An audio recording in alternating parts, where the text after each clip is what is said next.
Hello students, हम लोग ने पहला वीडियो हम लोग देख चुके हैं ऑर्गेनिक केमिस्ट्री का। ये उसी सीरीज का दूसरा वीडियो है। इसमें नोमेनक्लेचर का ये सेकंड वीडियो है, IUPAC से नोमेनक्लेचर 2।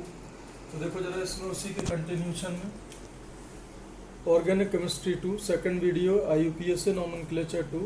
इसमें जो हमें आज पढ़ना है classification of organic compound. Organic chemistry पढ़ने के पहले हम ये देखें कि ऑर्गेनिक कंपाउंड को हम किस किस तरीके से क्लासीफाई कर सकते हैं, और जो इसका स्टैंडर्ड मेथड है वो देखो जरा।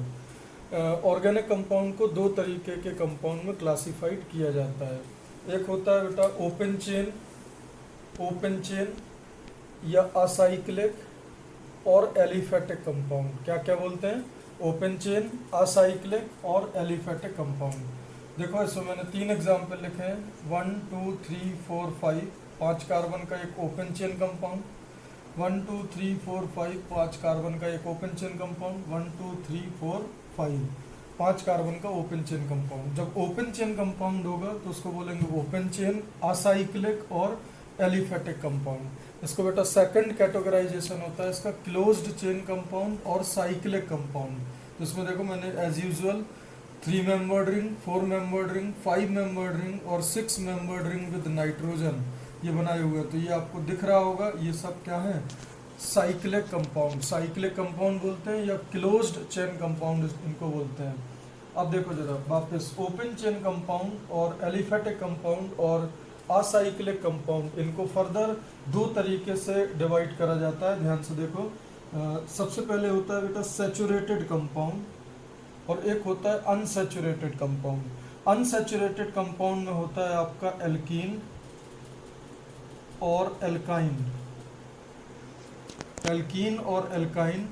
अनसैचुरेशन मतलब जिनका डिग्री ऑफ अनसैचुरेशन कुछ हो और ओपन चेन हो, तो ऑब्वियस सी बात है उसमें क्या होगा? एक डबल बॉन्ड या फिर एक ट्रिपल बॉन्ड। एक डबल बॉन्ड का डिग्री ऑफ अनसैचुरेशन 1 था, एक ट्रिपल बॉन्ड का डिग्री ऑफ अनसैचुरेशन 2 था। अब आप बोल सकते हो कि सर रिंग का भी तो एक डिग्री ऑफ अनसैचुरेशन था, तो मैं बोलूँगा रिंग ओपन चेन में नहीं आएगा। तो ओपन चेन में अनसैचुरेटेड का मतलब क्या है? Alkene and alkyne.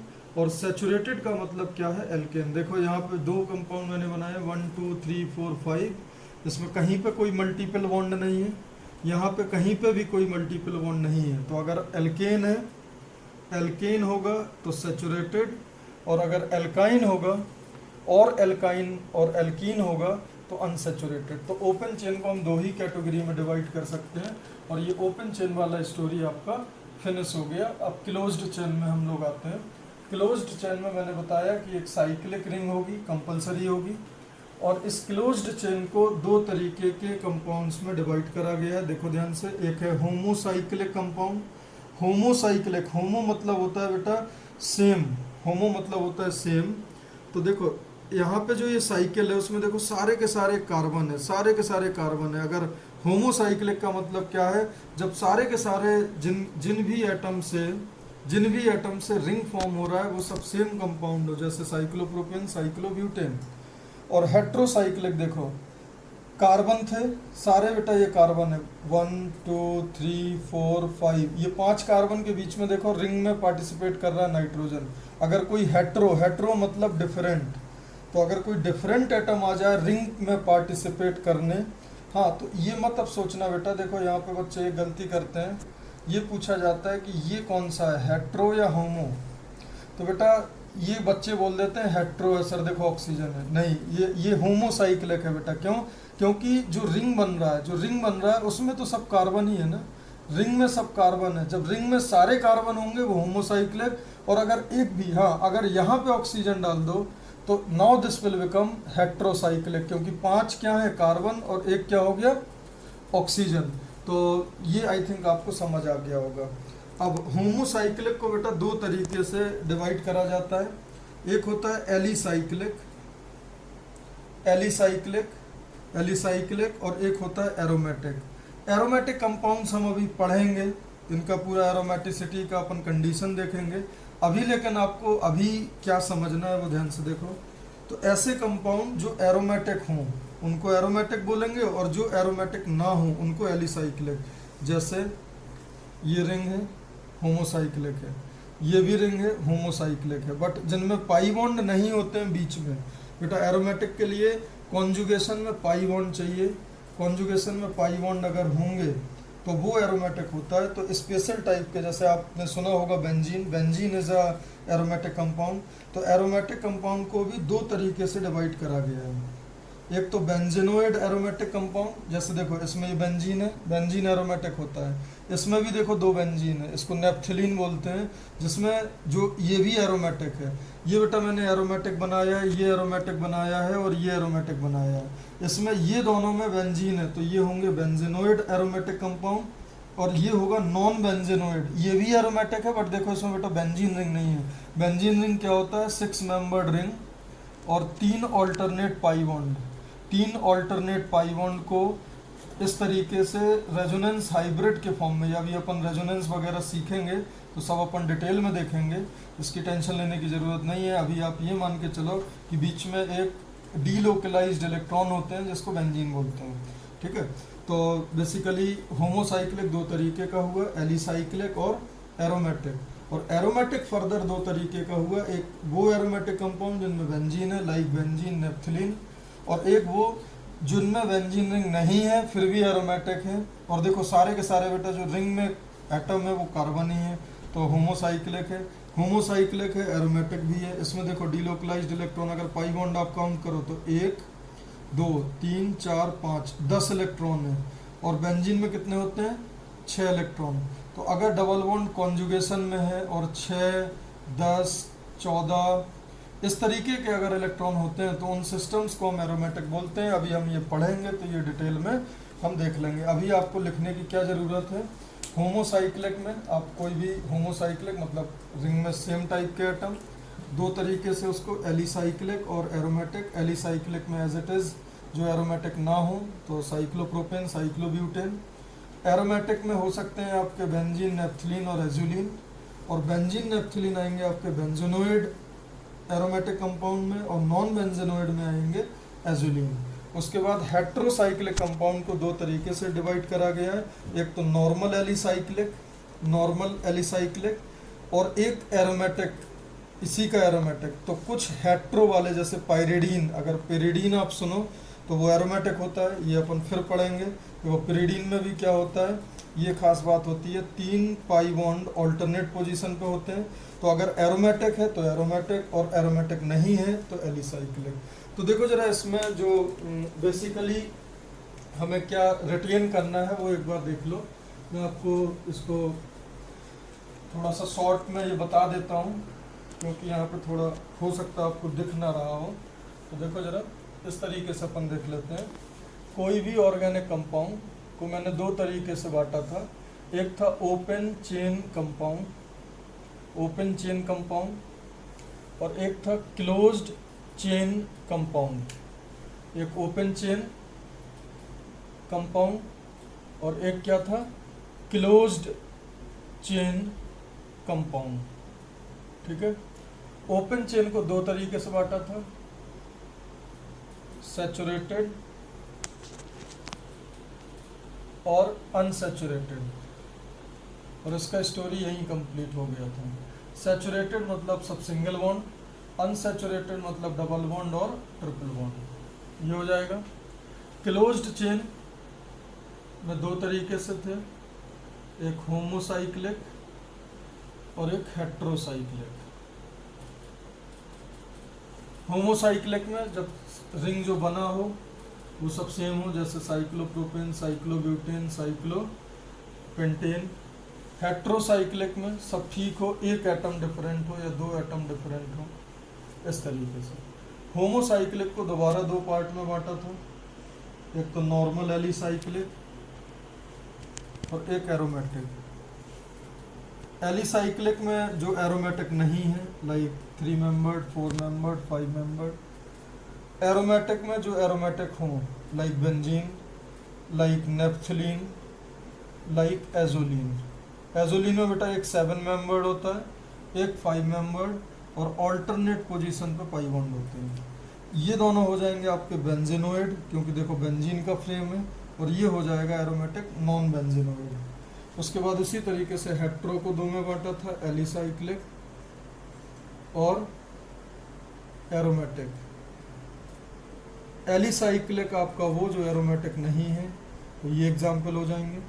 और ये होता है पिरिडीन। पिरिडीन में 3 पाई बॉन्ड होते हैं डिलोकलाइज्ड। तो ये देखो हेट्रोसाइक्लिक है, हेट्रोसाइक्लिक है लेकिन एरोमेटिक है। तो इस तरीके से आप याद कर सकते हो। तो अभी आप सिर्फ एग्जाम्पल नोट कर लेना इसके और कैटेगराइजेशन कर लेना, एक एक दो दो एग्जाम्पल लिख लेना। ये जो एरोमेटिक वाला सेक्शन है ये अभी हम डिटेल में डिस्कस करेंगे।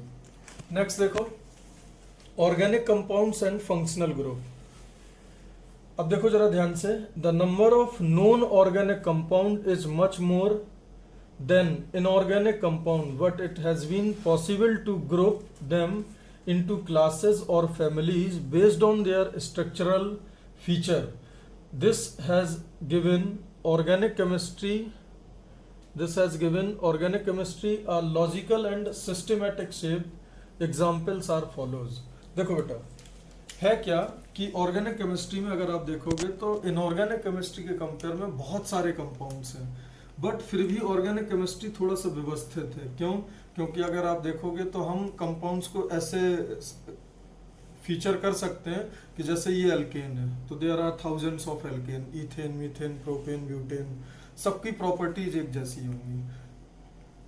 जैसे बहुत सारे अल्कोहल को हमने क्लासिफाई करा, मैंने आपको कल सिखाया था, लास्ट वीडियो में सिखाया था होमोलोगस सीरीज, जैसे methyl alcohol, ethyl alcohol, propyl alcohol. तो there are thousands of molecule, but उनको फैमिलीज में कैटेगराइज कर दिया कि भाई सारे अल्कोहल एक जैसे, अल्कोहल को एक साथ रख दिया, एल्डिहाइड कीटोन को एक जैसा रख दिया, एल्केन को एक साथ रख दिया, एल्कीन को एक साथ रख दिया, एल्काइन को एक साथ रख दिया। तो यही उसका कहने का मतलब है कि ऑर्गेनिक केमिस्ट्री में कंपाउंड तो ज़्यादा है बट वो सिस्टमेटिक हैं as compare to inorganic chemistry.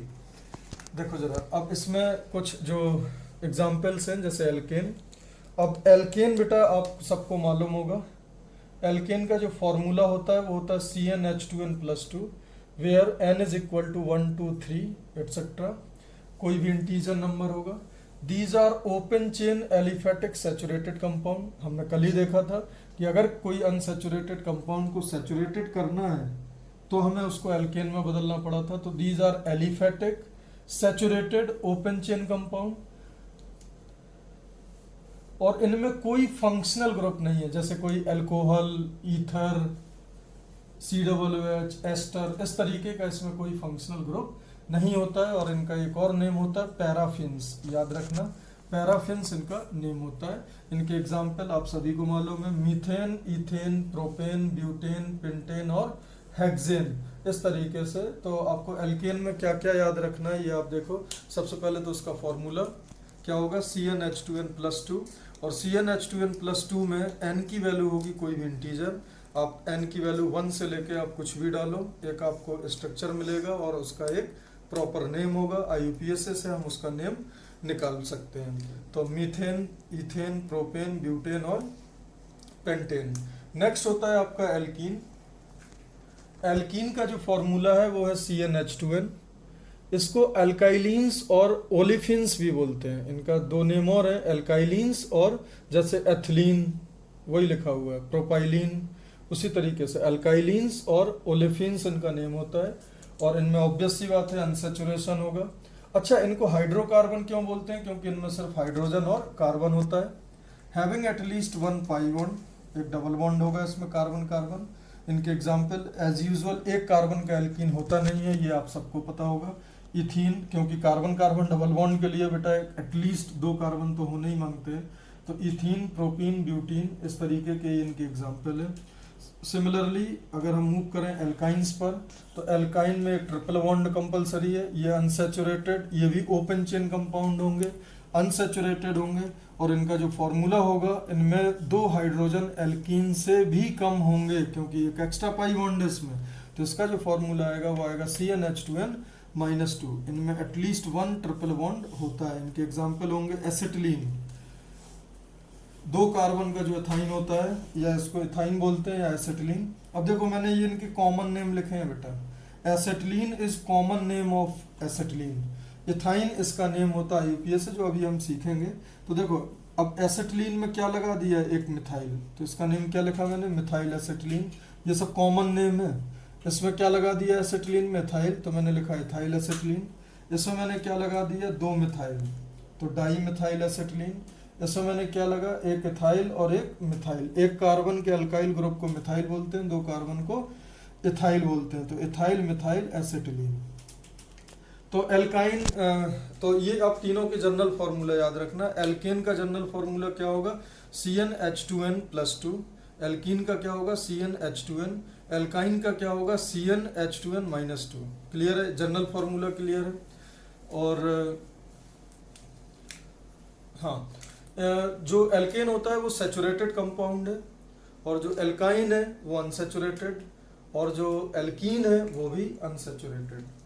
और एल्केन में कोई सारे के सारे सिंगल बॉन्ड होते हैं, और एक कार्बन का एल्केन पाया जाता है। एक कार्बन से लेके इंटीजर कोई भी n की वैल्यू ले लो। एल्काइन और एल्कीन एटलीस्ट दो कार्बन होने चाहिए। एल्कीन में एक पाई बॉन्ड होगा मिनिमम, और एल्काइन में दो पाई बॉन्ड होंगे। तो इस तरीके से ये इनका नॉर्मल डेफिनेशन हो गया। अब देखो जरा, अब यहाँ से आपका रियल यूपीएस से थोड़ा सा स्टार्ट हो रहा है।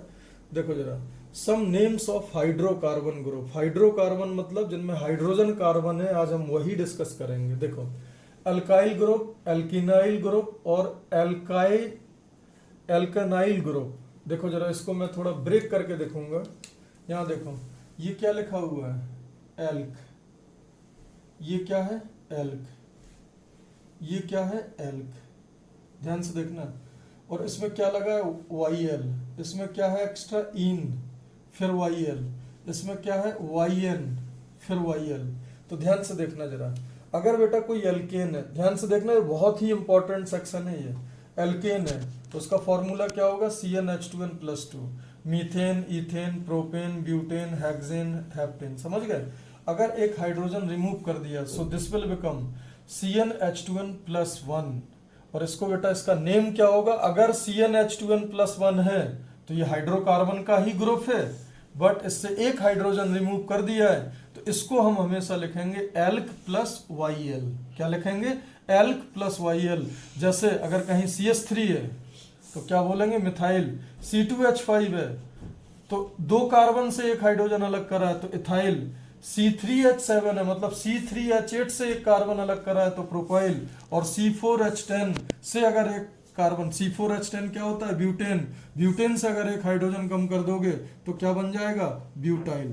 तो इस तरीके से आप ये देख सकते हो, methyl, ethyl, methyl, ethyl, propyl, butyl. CH3 को बोलेंगे मिथाइल, C2H5 को बोलेंगे इथाइल, C3H7 को बोलेंगे प्रोपाइल, और C4H9 को बोलेंगे ब्यूटाइल। तो मतलब क्या सीखा हमने, अगर कोई एल्केन का फॉर्मूला क्या है, CnH2n+2। उससे एक हाइड्रोजन अगर किसी ने कम कर दिया है, जैसे मान लो ऐसे देखो, आप साइक्लोप्रोपेन है, साइक्लोप्रोपेन से आप एक हाइड्रोजन हटा दो तो कुछ ऐसा बनेगा। देखो, ये साइक्लोप्रोपेन था, इसका एक हाइड्रोजन, आप यहाँ पे दो हाइड्रोजन है। साइक्लोप्रोपेन में सब जगह दो दो हाइड्रोजन होते हैं, ठीक है। एक हाइड्रोजन इसका हटा दिया, अब हटा दिया तो ये कहीं तो जुड़ेगा ना, तो ये जो ग्रुप का नेम होगा साइक्लोप्रोपेन। क्या होगा, साइक्लोप्रोपाइल। मतलब एल्क प्लस आइल, तो साइक्लोप्रोपाइल।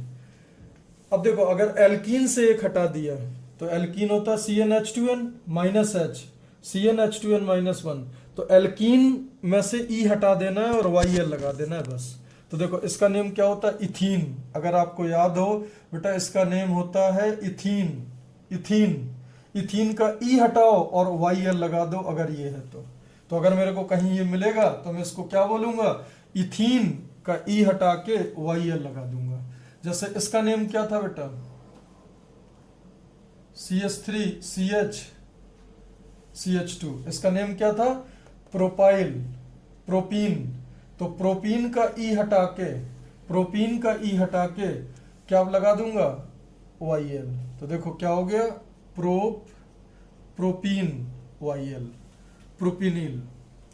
उसके बाद देखो एल्काइन। एल्काइन CnH2n-2, इससे एक हाइड्रोजन हटाओगे तो बनेगा CnH2n-3, इसमें एल्काइन का ई हटा के YL लगाना है। देखो इसका नेम क्या था, इथाइन, तो इथाइन में से ई हटा के YL लगाया। देखो इथाइन, इथाइन क्या होता है, ये होता है इथाइन, और अगर एक H हटा दिया तो इथाइन की जगह ई हटा के YL, तो इथिनाइल बन जाएगा। उसके बाद ये क्या होता था बेटा, this is propyne, this is propyne, एक H हटा दिया है तो this will become propene, propyne होता है, ई हटा के YL, तो देखो प्रोपाइन, ई हटा के YL लगा दिया। तो देखो जरा, अगर एल्काइल, अगर एल्केन, एल्कीन और एल्काइन से एक एक हाइड्रोजन अगर कम है कहीं पे भी, तो मैंने आपको तरीका बता दिया है। अगर एल्केन से एक कम है तो आप elk plus YL, elk plus YL, याद रखना, एल्क प्लस YL। और अगर अगर मान लो एल्कीन से एक हाइड्रोजन कम है तो उसका नेम लिखो, जैसे जैसे इथीन, प्रोपीन, ब्यूटीन, उसका लास्ट का ई हटा दो और YL लगा दो। और अगर एल्काइन है, एल्काइन, उससे एक हाइड्रोजन हटाया तो फिर एल्काइन का नेम लिखो और ई हटा के YL लगा दो। This is the key point for all hydrocarbon के जो ग्रुप्स होंगे। अब देखो एक और स्पेशल ग्रुप होता है, देखो जरा ध्यान से, ये सब कॉमन नेम्स में काफी यूज होंगे। ये आइसो अल्काइल ग्रुप एक होता है, देखो जरा, अ ग्रुप कंटेनिंग दिस, अगर पेरेंट चेन से इस तरीके से देखो CH3 CH CH3, अगर ये ग्रुप कहीं पे है और इस तरीके से फिर इस साइड कुछ भी हो, अगर ये ग्रुप है CH3 CH CH3 और यहाँ पे फिर कार्बन हो सकते हैं, group is called iso alkyl group. जैसे देखो जरा CH3 CH, क्या वो ग्रुप है, यस है, और ये ग्रुप ही है अकेला, बताओ इसमें कितने कार्बन है, 3, तो इसको बोलेंगे आइसोप्रोपाइल। ये इस तरीके से जुड़ा है लेकिन ये ग्रुप है, तो बेटा इसमें वो है जो अपन खोज रहे हैं, यस है, और कार्बन कितने, 1 2 3 4, तो दिस इज आइसोब्यूटाइल। इसमें देखो बेटा ये ग्रुप है एक, क्या इसमें वो है जो आइसो की कंडीशन है, यस देखो है, वो सबसे शुरू में है, तो 1 2 3 4 5 टोटल 5 हैं, तो this will be iso pentyl group. तो आइसो एल्काइल ग्रुप के लिए क्या चाहिए, CH3 single bond CH, single bond CH3, उसके बाद 3 ही कार्बन है तो आइसोप्रोपाइल, टोटल 4 हैं तो आइसोब्यूटाइल, और 5 हैं तो आइसोपेंटाइल। अब देखो जरा ध्यान से, यहां देखो, अब देख लो जरा neo alkyl group. Neo group होता है जब एक और CH3 हो, जब ये वाला ग्रुप हो,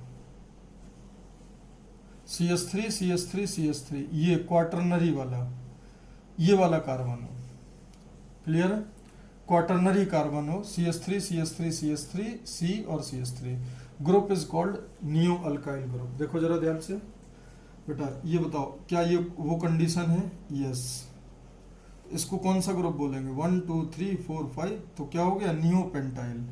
इसमें बेटा चेक करो वो कंडीशन है क्या, यस है, CH3 CH3 CH3 C CH2, उसके आगे कुछ भी हो, yes, this is neo hexyl.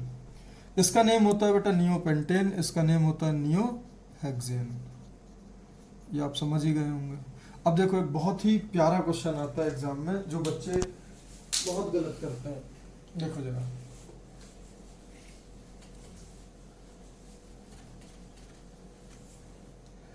बेटा क्वेश्चन ये आता है, CH3 C CH3 CH3 CH2 CH CH3 CH3, बेटा ये कौन सा ग्रुप है, दिस इज आइसो, है ना, और ये वाला ग्रुप कौन सा हो गया, नियो। इसमें टोटल कार्बन कितने हैं, 1 2 3 4 5 6 7 8, तो ये तो पक्का ये ऑक्टेन होगा, but it will be iso octane और नियो ऑक्टेन, ये फंस जाता है मामला। तो ये याद रखना, ये एक्सेप्शन है, बाकी ऐसा कहीं नहीं होता है। दिस इज आइसो ऑक्टेन, इसको नियो ऑक्टेन ना बोल के इसको क्या बोलते हैं, आइसो ऑक्टेन। ये अपन पेट्रोलियम वाले चैप्टर में पढ़ेंगे हम लोग, ये फ्यूल की इफिशियंसी के टाइम पे इसके बारे में बात होगी। तो याद रखना, जब नियो और आइसो ग्रुप दोनों होते हैं 8 कार्बन वाले में तो उसको हम क्या बोलते हैं, आइसो ऑक्टेन। यहाँ पे आप एक सिली मिस्टेक कर सकते थे, ठीक है। तो ये एक अच्छा क्वेश्चन इसमें बनता है। बाकी नियो के लिए बेटा ये बात याद रखना, नियो के लिए कंपलसरी कंडीशन क्या है कि भाई वहाँ पे एटलीस्ट ये ग्रुप होना चाहिए, और आइसो के लिए वहाँ पे एटलीस्ट ये वाला ग्रुप होना चाहिए, and this is the minimum condition which is required for neo and iso. Clear है? अब देखो जरा एक छोटा सा सेक्शन इसका, देखो फंक्शनल ग्रुप एंड रेजिड्यू।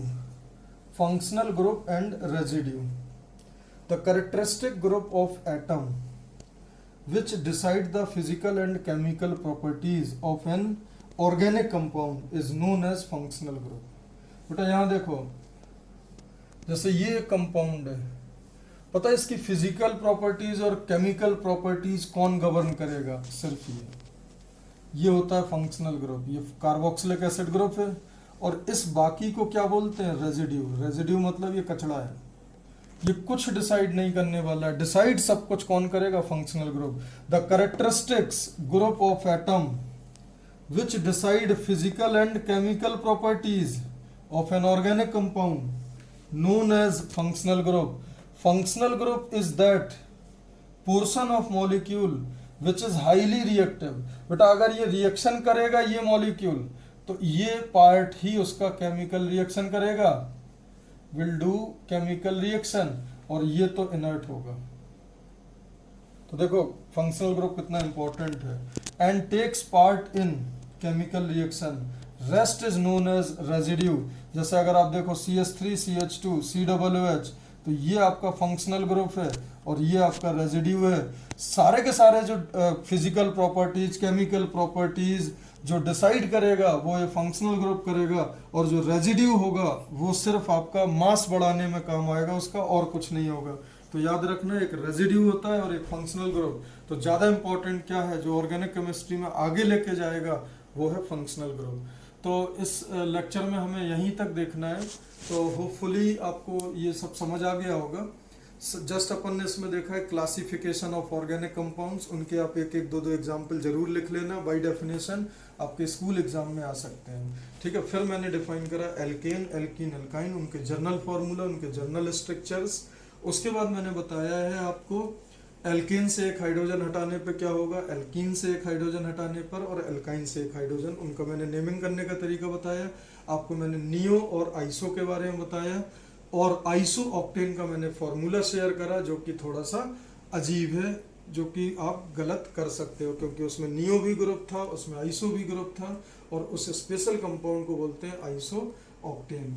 और बाद में थोड़ा सा हल्का सा अपन ने डिस्कस करा कि जो केमिकल प्रॉपर्टीज गवर्न करता है, जो फिजिकल प्रॉपर्टीज गवर्न करता है, जो भी चेंजेस आते हैं किसी कंपाउंड में, उसके लिए रिस्पॉन्सिबल होता है फंक्शनल ग्रुप। वही उसका रिएक्टिव पार्ट होता है, बाकी का जो पार्ट होता है वो इनर्ट होता है, और उसको रेजिड्यू बोलते हैं। अब देखो इस वीडियो के बाद एक असाइनमेंट सॉल्व करना आपको कंपलसरी है।